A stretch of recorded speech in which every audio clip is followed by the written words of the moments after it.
Добар ден, вие сте на фреквенцијата на телевизија Канал Плюс, а ова е терминот за емисијата Агроисток, во која донесуваме повеќе актуелни содржинија од областа на агрокомплексот.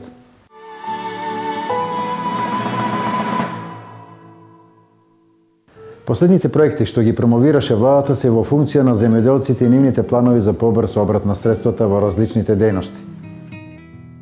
Новиот проект Земјоделски советник, кој го најави лидерот на ВМРО ДПМНЕ Никола Груевски, ќе има повеќе кратен бенефит врз развојот на целокупниот земјоделски сектор во земјава, современо и квалитетно производство с големување на приносите, а истовремено намалување на трошоците ќе бидат дел од поволностите кои ќе ги добијат земјоделците.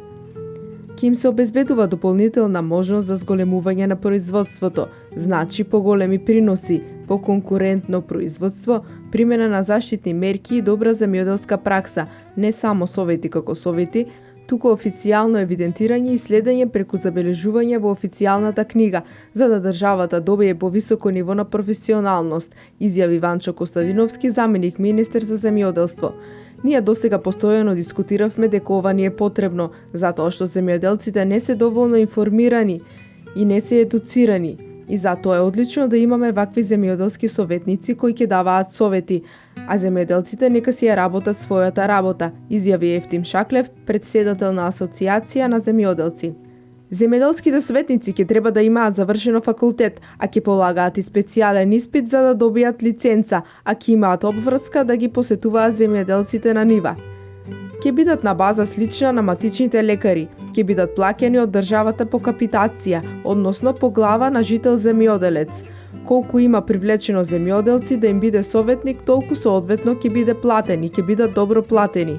Ќе има голем интерес за таа професија, но тие ќе бидат должни неколку пати во годината да го посетуваат земјоделецот, да му даваат најдобри стручни совети кои се базирани на најновите научни истражувања во делот на земјоделието во светот, рече Никола Груевски, председател на ВМРО ДПМНЕ. Земјоделството е едно од најважните сектори на секоја држава. Токму затоа земјоделецот треба да биде фокусиран на производство на квалитетен производ. Со мерката матичен земјоделски советник ќе дојде до унапредување на совети што се однесуваат на подобрување на земјоделските процеси со цел зголемување на ефикасноста и ефективноста при производството. Совети кои се однесуваат на подобрување на бизнис праксите, односно совети во делот на маркетинг.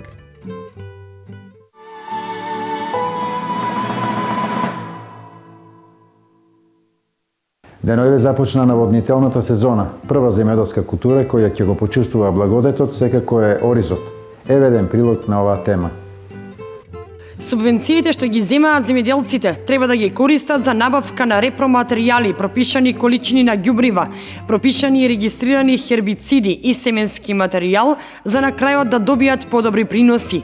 Ако не се јават многу ниски температури за време на цветањето и созревањето на оризот, би требало и годинава да имаме добри приноси, рече доктор Добре Андов и додава дека и претходните години често пати како проблем се јавува нискиот рандман. Значи, негде просечно околу 50% е бел ориз, останатото се други, како што се оризовите трици, плевата, љушпата и скршениот ориз. Значи, што повисок рандман, значи повисок принос на бел ориз, односно повеќе пари за самиот земјоделец. Значи, покрај стремежот на самиот земјоделец да направи високо производство на арпа, која се добива при жетвата, треба да има и повисок рандман.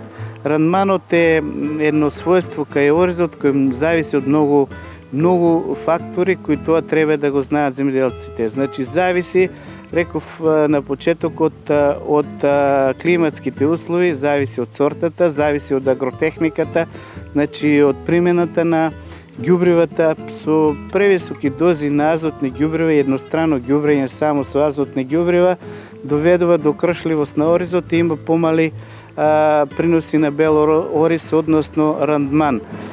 Исто така, рандманот го определува и самата сорта, додава доктор Андов, односно кај сортите кои што имаат подолга вегетација, тогаш ризикот со задоцнување е можен и може да се добие оризова арпа која што има помал рандман.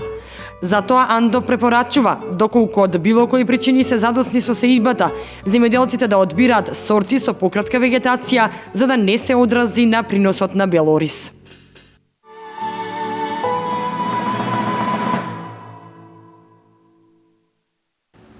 Тутунот, за разлика од оризот, не бара многу вода, но неговото одгледување зависи од откупната цена. Ланската била мотивирачка за тутунарите, поради што се предвидува зголемување на површините во Штипско-Карбинскиот регион. Годинава во однос на ланската година за 30% ќе бидат зголемени површините со тутун во плачковичките села, што се должи на добрата цена која беше постигната со последната откупна кампања. Освен од цената, тутунарите се задоволни од субвенциите. Па едно 15 декар сигурно. Исплаќали? Како не се исплаќа? Задоволни ли сте? Задоволни сме од се и од цена во се. Што сакат другите? Субвенции дават, мушами дават, препарати дават. И што сакаме ние? Овај година 3 декар тунке сада. Така, дали сте задоволни? Задоволен сме. Пола не беше задоволен. Овај година сум задоволен, што 120, 105. Од прилика од 5 до 10 декара. Тутунарите се сеќаваат како било порано кога засадувале тутун. Едно време го работеме тутуно за 20 динара. Сега е по едно време. Па со текот на годините на времето се движе и цените се движат. Ѓуброто го збираме, најскапаното, дожд го врне, ветер го ма, 50-60 динара и 60 динара субвенции, 120 динара. Што сакаме ние порано тоа? Не е голем трошок. Што е голем трошок? Едноорање, двеорања, фрлање ѓубре, тренјање и брздење, садење. Сега има и машини, има и се посадува. Расадувањето на тутунот ќе започне во текот на наредниот месец во мај. Тутунарите се должни да се пријават во подрачната единица на Министерството за земјоделство и да ги имаат потребните регистарски картони.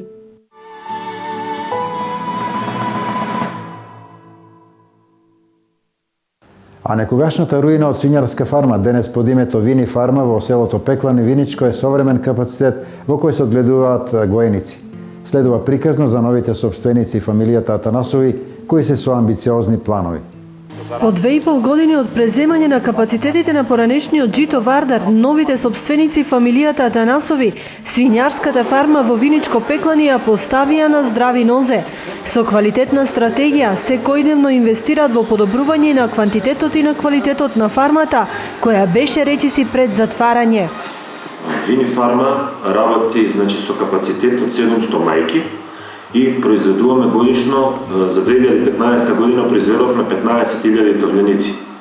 Бројот на вработени е 40 во фармата, кога ја купивме фармата од Жито Вардар, наследивме 24 вработени. Со самото добро работење на фармата стигнавме во моментот да згрижуваме негде околу 40 на вработени. На почетокот на работењето минимални беа платите, со тоа што во овој извесен период дојде до подигнување на 50% на платите кај гротото на вработени во Вини фарма. Во моментот проблеми со продажба на свинското месо имаме во овие периоди кога е великденскиот пост. Имавме оваа година многу големи проблеми со влез на свинско месо од Србија ради кризата во Европска унија и проблемите со ембаргото спрема Русија. Дојде до многу намалување на цените уште периодот пред новогодишните празници, каде што не било пракса во претходните години. Оваа година многу е ниска цената на свинското месо. Продажбата ја имаме, пазарот, систем на продажба, ланец на дел месари што го носат, имиджот на Вини фарма и компанијата Насовски од Скопје. Продаваме во Кочани, Виница, Делчево, Пекчево, Каменица, Скопје, Куманово. Во тие градови ги пласираме нашите производи. Новите собственици го надминаа и долгогодишниот проблем со излевањето на фекалиите во Пекланска река, имплементирањето на интегрирана дозвола со воведување еколошки стандарди, кои успешно се вклопуваат во зелениот мир кој го нуди ова еколошко подрачје.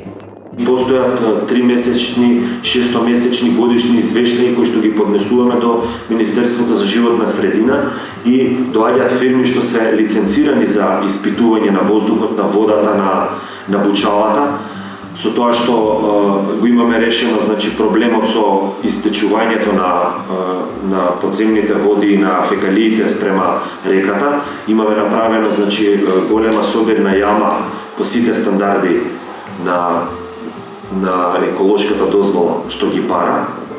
и заштитени сме во тој сегмент каде што се функционира по сите строги правила кои што ги бара интегрираната дозвола и Министерството за животна средина.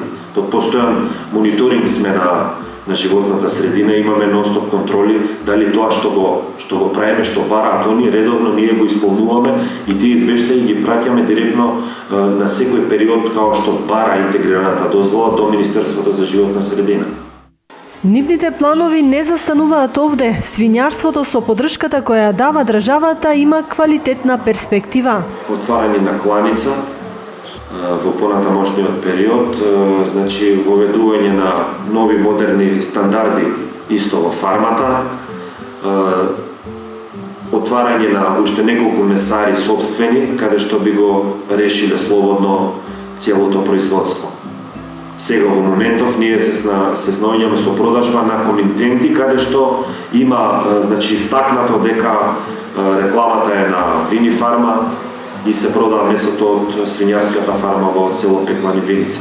Има перспектива во свињарството. Секој што сака да напредува, треба дел од профитот и од субвенциите да се инвестираат во модерните технологии и во човечки ресурси нормално, каде што сите тие нови методи на работа ќе се пратат и ќе се имплементираат за да може да добиеме добар производ, добар товеник за пократок рок, со помалку храна и ќе ни донесе поголем профит за благосостојба на целата фарма и за сите вработени и на крај за собствениците. Поддршката на државата во секторот свињарство е голема. Значи, ние добиваме по два основа субвенции од државата. Еден основ е по мајка на фармата и втор основ е по испорачани товени свињи во кланичен капацитет. Значи, ние, пошто сме поголеми производители, добиваме скалесто субвенции. До 5000 товеници однесени во кланица 1000 денари, од 5 до 10.800 денара и од 10 до 15.000 се намалува цената на 500 денари, али вкупно све тоа кога ќе се израчуна доаѓа негде од прилика околу 800 денари по испорачен товленик во кланичен капацитет, со што сме задоволни. Исплатени се до сега субвенциите по основ на мајки и на товеници предадени во кланичен капацитет. Покриваме еден добар дел од субвенциите за реконструирање и за услуга за колење, транспорт и тој дел, значи многу ни значи субвенциите што се исплаќаат благовремено на време, можеме да набавиме житарици пред жетвата кога е најевтин јачменот или најевтина пченката. Значи тие средства се многу битни за да обстане оваа грана. Зашто знаеме во Македонија дека единствено само свинското месо, свежо, испорачано на пазарите, е од домашните фарми, од големите домашни фарми и од помалите, што не е прилика кај другите, значи, производи. Пример, јунешкото месо го увезуваме од Австрија, Германија. Има недостаток, свежо зборувам. Пилешкото исто, Словенија, Европска унија и од други земји. А свинското месо единствено го задоволува, значи, пазарот за свежо месо. Додека во делот кај преработувачката индустрија, тука има фали, дел од производите и тие се увезуваат замрзнато, што им доаѓа многу доста поповолно и се преработува, се прават нели совместни производи. Перспектива се, значи, отварање на кланица во понатамошниот период, значи воведување на нови модерни стандарди исто во фармата, отварање на уште неколку месари собствени каде што би го решиле слободно целото производство. Сега во моментов ние се снаоѓаме со продажба на комитенти каде што има, значи, истакнато дека рекламата е на Вини фарма и се продава месото од свињарската фарма во село Пеклани Виница. Има перспектива, значи, во свињарството. Секој што сака да напредува, треба дел од профитот и од субвенциите да се инвестираат во модерните технологии и во човечки ресурси нормално, каде што сите тие нови методи на работа ќе се пратат и ќе се имплементираат за да може да добиеме добар производ, добар tovеник за пократок рок со помалку храна и ќе ни донесе поголем профит за благосостојба на целата фарма и за сите вработени и на крај за собствениците, газдите на фармата. Во Македонија во моментот има неколку големи фарми кои ги задоволуваат потребите на домашниот пазар со квалитетно свинско месо, додека потребите за јунешко и пилешко месо се уште се надополнуваат со увоз од соседството.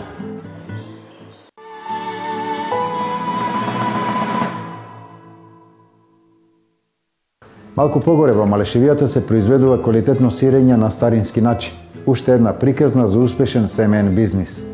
Најубавото, светски познатото беровско сирење поминува низ вредните раце на беровските домакинки. Јонка Геренска и незиното семејство од своето стадо од 150 грла овци годишно добиваат околу 8 до 10 тони млеко, од кое произведуваат од 120 до 150 килограми сирење. Познато беровско сирење кое завршува на трапезите ширум државата. Производители сме на бело овчо сирење. Целото млеко го преработуваме, не го продаваме во млеко, правиме сирење. Сирењето е доста барано и се троши во Куманово, Скопје, Битола, оди исто така во Струмица поголем дел. Рецептот и марифетот за убаво сирење Јонка го наследила од своите родители и од родителите на својот сопруг, а таа самата сирење прави веќе 20 години, но интерес кај младите за продолжување на производството засега не гледа. Цекињата и сите треви што се расцутуваат во јуни, крајот на мај и јуни, и тогаш е најквалитетно сирењето. Нема интересот кај младите. Не. И со нас нема да продолжи производството на сирење, затоа што во Малешевијата бројот на овците секојдневно се намалуваат.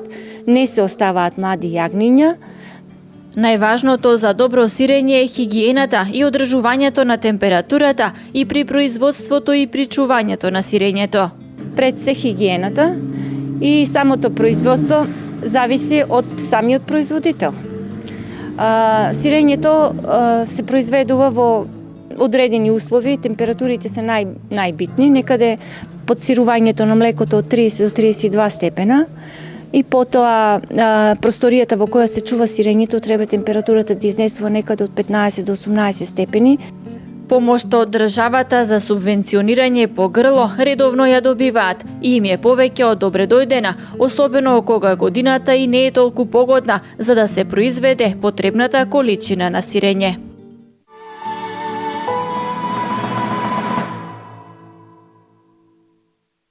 Водата е услов за опстанок на многу рурални средини кои ја немаат. Општина Виница вложува напори да им помага на оние најзагрозените како што е селото Пеклани. Откако пред месец дена се поставија фотоволтаични панели за автоматско хлорирање на водата во 4 населени места, од денес проблемите со водоснабдувањето ќе ги надминуваат и жителите на малата од разбиен тип во село Грляни. Искуствата од соседството со вградување цистерни кои се конструираат за да работат како резервари, за прв пат ќе се пробати кај нас. Со вградувањето на 50 кубична цистерна завршува последната фаза од изградба на водоводот во село Грляни. Инвестицијата е од буџетот на општина Виница, некаде околу 2 милиони денари. Чинеше целата инвестиција и со ова ќе се задоволат потребите за вода на околу 100 жители на ова населено место. Пред месец дена некаде беше поставен фотоволтаичен систем за хлорирање, односно хлоринатори на водоводите на 4 населени места. Со тоа сите овие населени места ќе добијат чиста и квалитетна вода за пиење. Овој капацитет на цистерната ќе биде доволен за потребите на местното население, тврдат надлежните од јавното комунално предпријатие, кои имаат обврска постепено да го преземат управувањето со сите селски водоводи. Фирмата која што го доби тендерот и која што испорача цистерната ќе дојде на лице место да ги стави деловите кои што се потребни за да нормално функционира цистерната како резервар, и потоа екипите од ЈП Солидарност Виница ќе ја направат сувата комора и ќе ги сместат сите делови неопходни за нормално функционирање. Во завршна фаза и резерварот во село Крушево, кој веќе пробно работи. За реализација останува филтер станицата во Трсино, за која процедурата е релативно комплицирана, но и бараните средства се најмногу.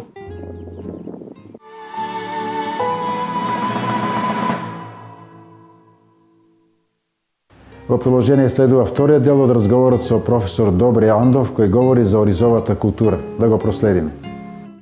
Колку површини под ориз имаме во Кочанско и дали оризопроизводителите доаѓаат кај вас, се советуваат за некои прашања кои не им се јасни?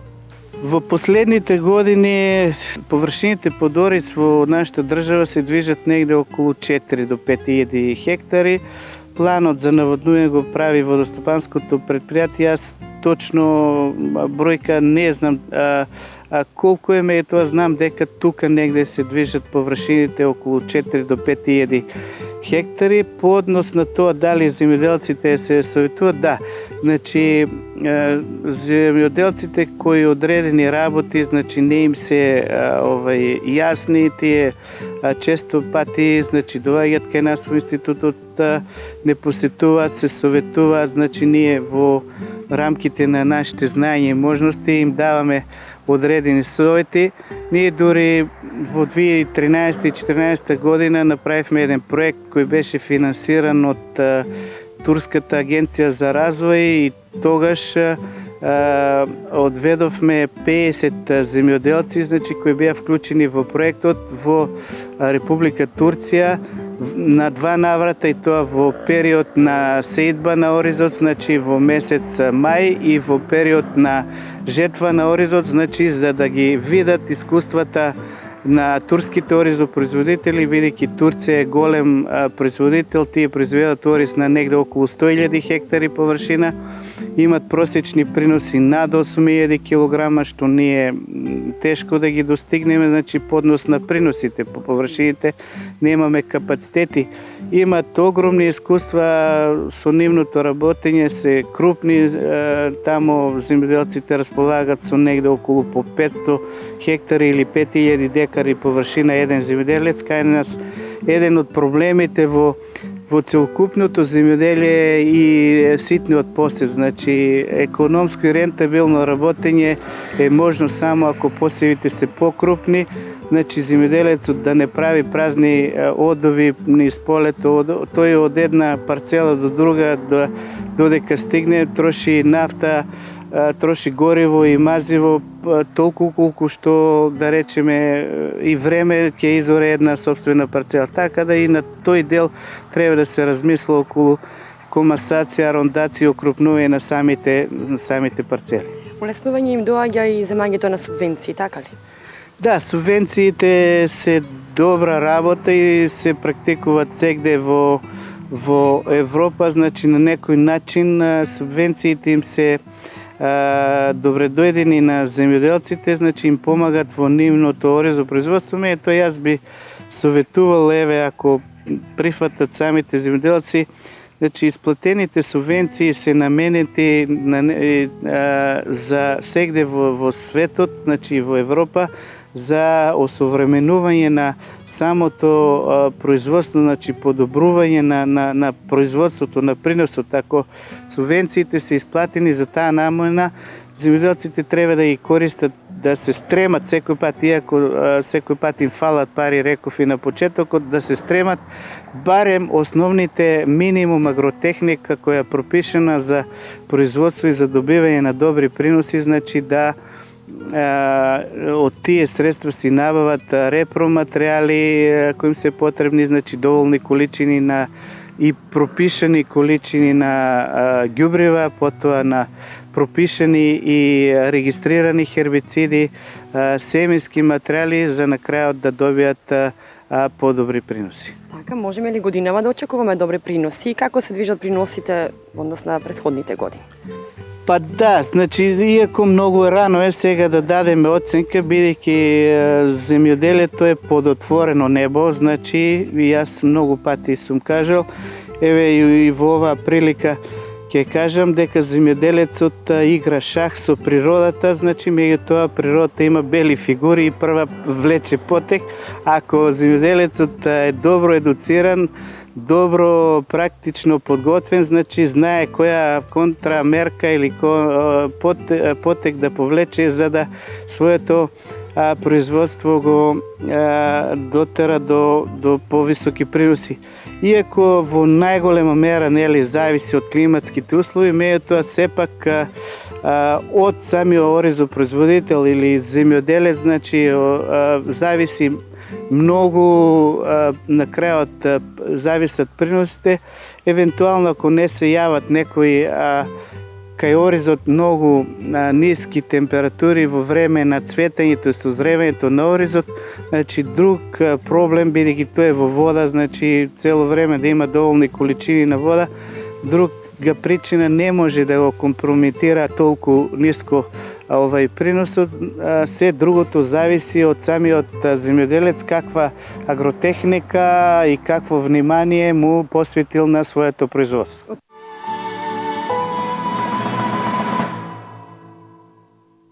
Минути за редовната рубрика Агрономот ве советува. Овој пат со соодветен совет од Гоце Стојановски, дипломиран агроном. Годината е невообичаена за разлика од минатите години, значи пролетта многу рано дојде и со многу високи температури, кои што за овој дел од годината се невообичаени. Дел од производителите некои активности околу заштита, како во лозарство, поточно пред се во лозарство, во овоштарство, го прескокнаа, затоа што цветањето траеше многу кратко време. Брзо прецветаа овошките и самите производители не беа спремни да ја извршат таа заштита, или и она што се изврши е многу малку. Затоа совет до овоштарите е да она што е испуштено во периодот околу цветење, кога се најинтензивни заразите и кога настануваат примарните зарази, сето тоа успеат да го некако санираат со третмани кои што се за овој дел, за овој фенолошки развој на овошките. Значи во најкраток можен рок тоа да го сторат. Дел од овошките измрзнаа, пред се тоа се кесијата и дел од раните праски кои што порано цветаа, меѓутоа ова му нема што да се направи, освен да тоа што е измрзнано го кројат и го исфрлат од самиот овоштарник. Додека останатите овошки, како коскестото, така и јаболчетото, треба да биде заштитено соодветно. За сето тоа ќе се информират по земјоделските аптеки или кај стручни служби кои што се најодговорни за оваа работа. Што се однесува до оризопроизводството, значи во периодот кој што престои, веќе е започната и сеидбата на одредени региони, затоа што и оризопроизводството, поточно припремата на површините и сеидбата е зависна од водата. Така да онаму каде што има вода, секако го прават тоа производителите, меѓутоа онаму каде што се уште водата ја немат, да го искористат периодот за да ги припремат површините, да бидат квалитетно припремани, затоа што раната припрема на површината е предуслов за да дел од плевелите ги испровоцираме и да поникнат, па да ги отстраниме поточно да ги истретираме со хербициди.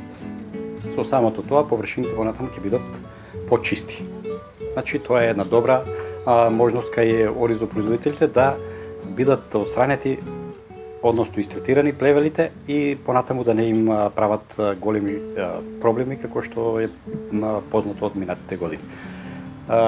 Додека во градинарството активностите течат нормално, така да она што треба да се превземе како во затворени простори, така и на отворено, да се советуваат производителите со стручни лица за да превземат соодветни заштити кај тие култури.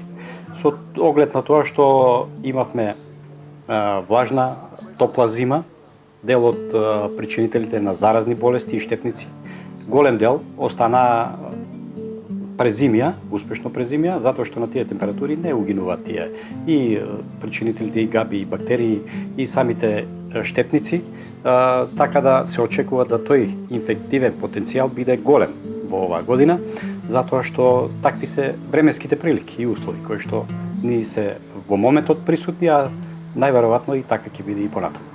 Секогаш е проблематично да се прогнозира како ќе биде и што ќе биде со производот, затоа што самото земјоделие е фабрика под ведро небо, онаму каде што имаме покриени простори е полесно, заштитени простори, пластеници и стакленици е полесно, меѓутоа онаму каде што е на отворено, секако зависиме од времето и зависиме од условите кои што ќе бидат присутни во иднина, меѓутоа сведоци сме на тоа дека од година во година самото производство станува се потешко и потешко.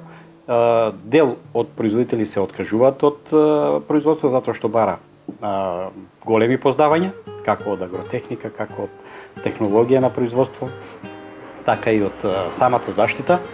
Така да, оној што не успее да произведе во одредена година, мислејќи дека стандардна технологија на производство и на заштита ќе му донесе исто добри резултати, не успеваат, па постепено се деморализираат и се откажуваат. Меѓутоа, значи, проблемите во земјоделството се големи и сложени, така да бара по-големо внимание како во технологијата на производство, така и во заштита на.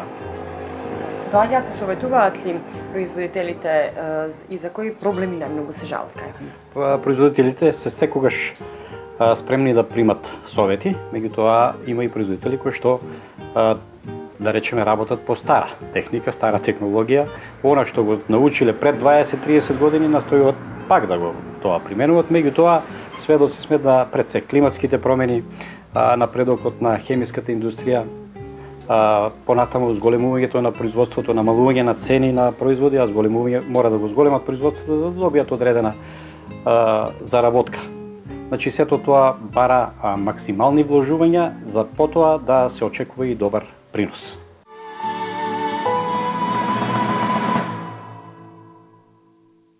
Ете, почитувани гледачи, тука е крајот на денешната емисија. Се гледаме повторно за 7 дена во истото време. Пријатно и довидување.